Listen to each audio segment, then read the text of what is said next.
ఈరోజు all India retired railwaymen federation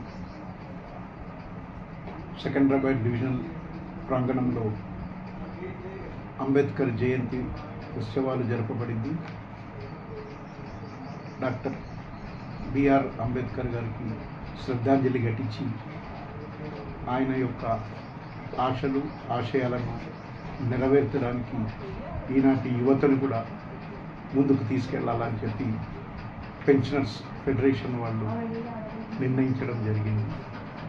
ఈరోజు మనకి కేంద్ర ప్రభుత్వంలో సీనియర్ సిటిజన్స్ కానీ పెన్షనర్స్ కానీ ఈ వ్యాలిడేషన్ ఆఫ్ పెన్షన్ రూల్స్ అనే చట్టం తీసుకొచ్చి మనకి ఇండియన్ కాన్స్టిట్యూషన్లో భారత రాజ్యాంగంలో ఆర్టికల్ 14, ఆర్టికల్ 21, ఆర్టికల్ 23, ఆర్టికల్ 41, 46, 47 వీటికి విరుద్ధంగా ఈరోజు పెన్షనర్స్కి అన్యాయం చేయాలని చెప్పి ఎన్నో కుట్రలు జరుగుతుంది.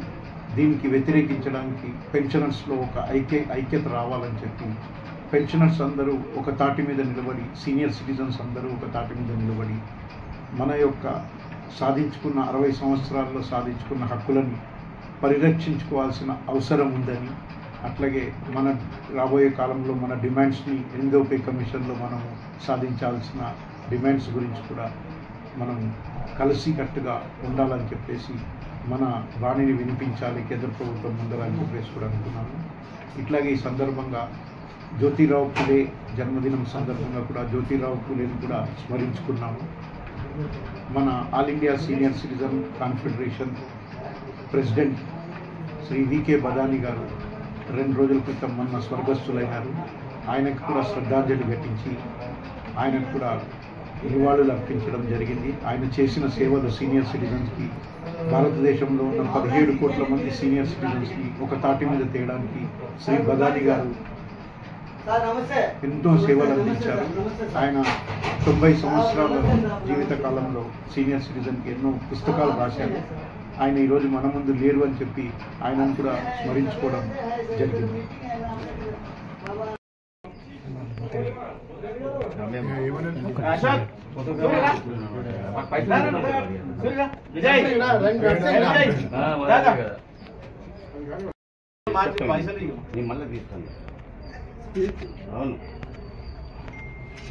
నేను ఉంటానా కట్ చేస్తా వాళ్ళకి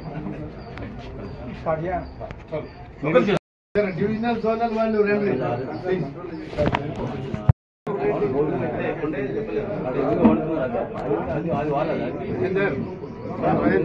ఇంకా